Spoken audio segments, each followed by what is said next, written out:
Hey lovely friends, welcome back to another video. मैंने back to back videos इसीलिए बनाए हैं क्योंकि हम लोग का जो होम साइंस का एग्ज़ाम होता है वो कंबाइंड होता है। सो दोनों पेपर्स का जो सिलेबस होता है बहुत ही वास्ट और विविड होता है और बहुत ही ज़्यादा डिस्क्रिप्टिव होता है।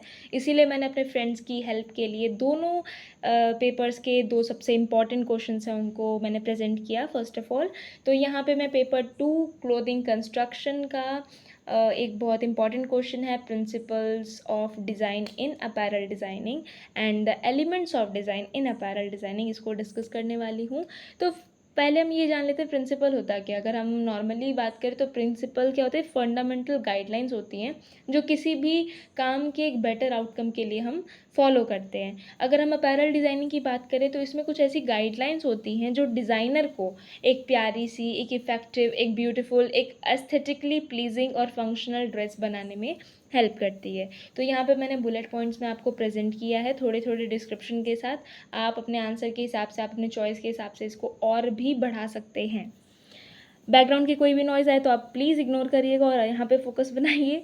So first one is the proportion and scale. हम जो ड्रेस डिज़ाइन करने वाले हैं उसका साइज़, उसका shape according to the person हमें एक इस तरीके से डिज़ाइन करना होता है कि वो देखने में अट्रैक्टिव लगे, पहनने वाले को कॉन्फिडेंस आए, देखने वाले को भी वो अच्छा लगे, विजुअली अपीयलिंग लगे।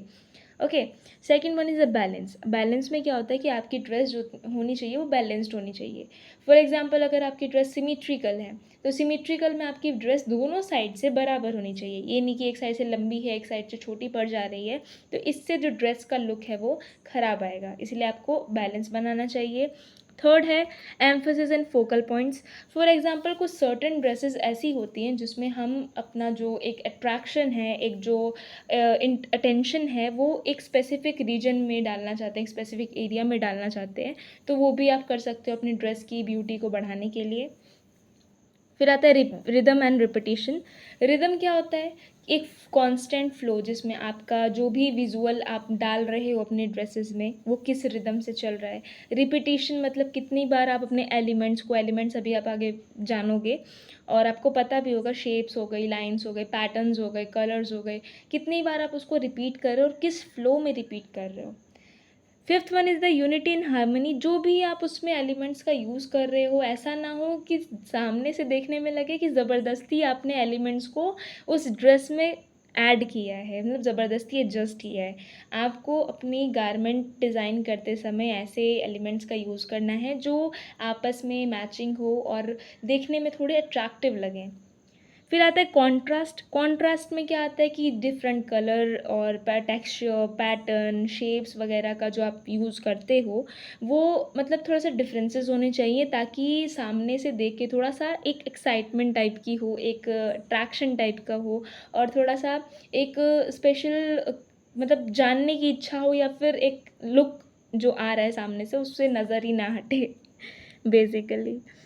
फिर harmony of colour and texture आता है। डिफरेंट टाइप्स ऑफ टेक्सचर्स आते हैं हमारी फैब्रिक्स में, डिफरेंट टाइप्स ऑफ कलर्स होते हैं, तो आपको ये भी देखना है कि जो भी फैब्रिक आप यूज़ कर रहे हो उसका जो कलर आप यूज़ कर रहे हो उसके साथ बैलेंस है या नहीं है, हार्मनी है या नहीं है। यही नहीं कि ज़बरदस्ती किसी भी कलर के साथ कोई भी फैब्रिक लगा दिया। सो इस चीज़ का आपको बहुत ध्यान रखना है और ये सब छोटी छोटी बारीकियाँ हैं जो काफ़ी लोग नोटिस भी करते हैं और इन छोटी गलतियों से हमारा जो ड्रेस का लुक है वो ख़राब भी होता है। फिर आता है लाइंस एंड सिलूट। इसमें आता है कि आप किस तरह से लाइंस को प्रेजेंट कर रहे हो, किस तरह से अपनी ड्रेस में लाइंस को ऐड कर रहे हो, कर्व्स ला रहे हो और पूरा का पूरा जो सिलूट होता है वो मतलब गारमेंट का शेप कैसा होना चाहिए, उसका स्टाइल कैसा होना चाहिए, उसका स्ट्रक्चर कैसा होना चाहिए, इस पे आपको मेनली फोकस करना है।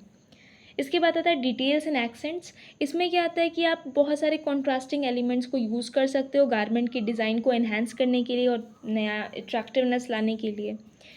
10th is the functionality and practicality. Functionality and practicality का मतलब है कि आप जो भी ड्रेस पहनना मतलब जो भी ड्रेस बना रहे हो पहनने वाले को किसी भी तरह की दिक्कत ना हो मूवमेंट करने में, चलने में। फॉर एग्जांपल आपने कोई ऐसी ड्रेस बना दी जिसकी स्लीव्स बहुत ज़्यादा टाइट है, आर्म होल से वो टाइट हो रही है, तो उस इंसान को अपना आर्म मूव करने में दिक्कत होगी। तो ऐसा कोई प्रॉब्लम नहीं आनी चाहिए, नहीं तो उसका नेगेटिव इम्पैक्ट पड़ता है आप पे।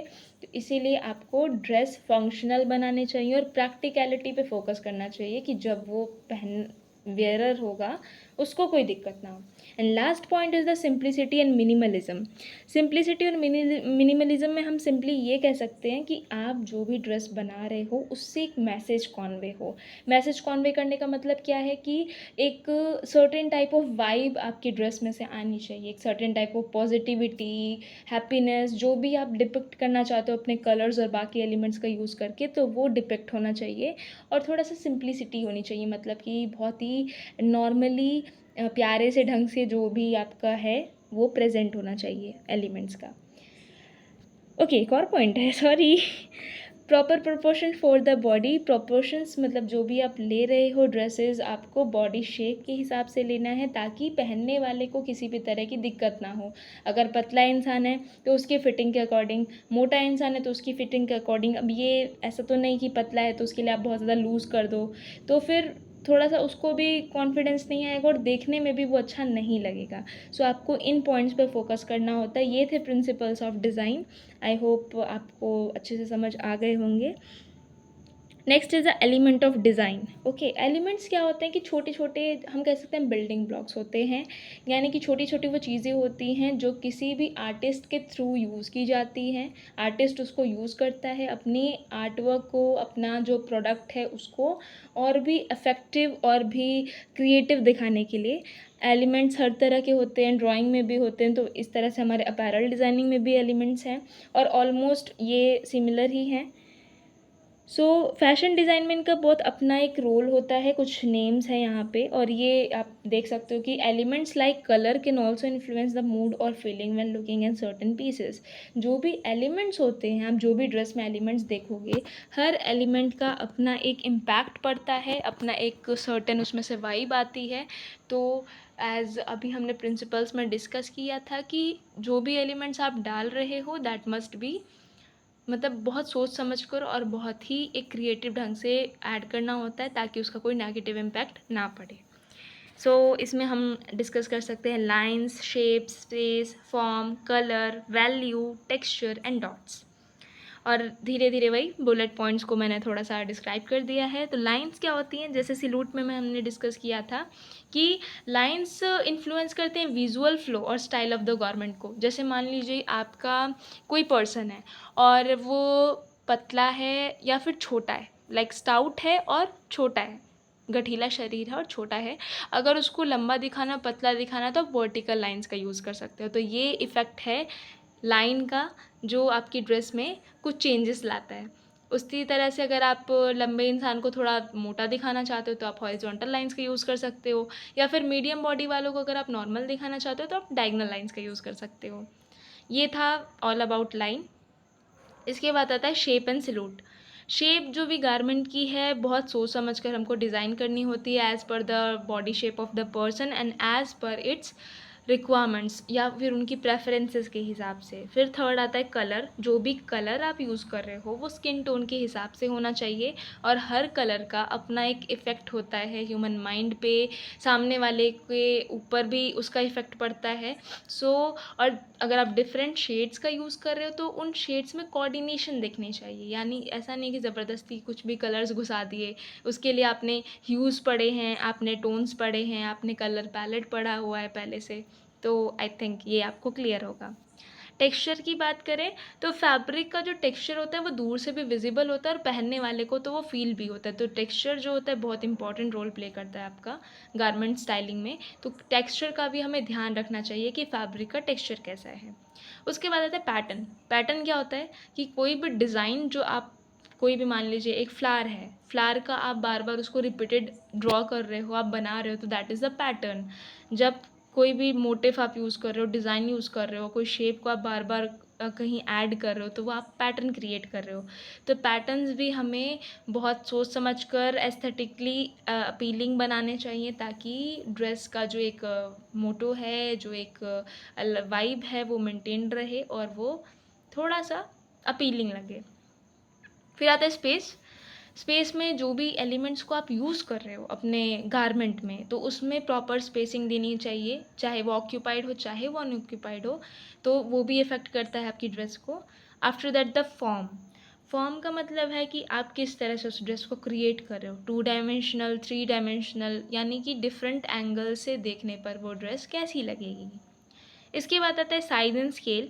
इसमें मतलब कि साइज़ एंड स्केल तो it is very important and very easy also, कि आपका साइज़ क्या रहेगा ड्रेस का, आपका स्केल किस हिसाब से लोगे, तो वो तो डिपेंड करता है आपका, आपने पहले ही सारे डायमेंशंस ले लिए होंगे, प्रोपोर्शंस ले लिए होंगे, तो आपका तो ये क्लियर ही है। फिर आता है बैलेंस, वही सेम, जितने भी एलिमेंट्स आप यूज़ कर रहे हो, जो भी आप साइज़ ले रहे हो, शेप ले रहे हो, जिस भी तरीके से आप किसी भी एस्पेक्ट में जा कर के आपके पूरी की पूरी ड्रेस में बैलेंस होना चाहिए।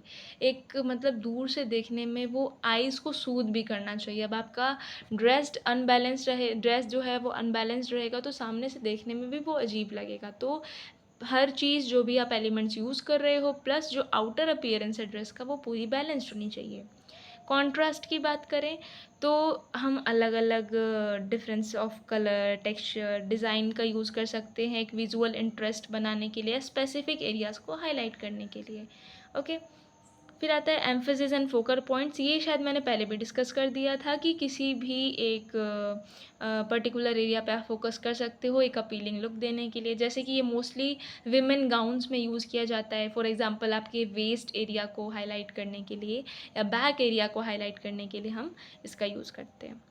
डिटेलिंग आप कर सकते हो, फॉर एग्जांपल जैसे हम लोगों ने प्रैक्टिकल्स भी किए हैं, तो आप डिटेल्स का यूज़ कर सकते हो, आप स्टिचिंग्स डाल सकते हो, एम्बेलिशमेंट्स डाल सकते हो, ट्रिम्स तरह तरह के डाल सकते हो।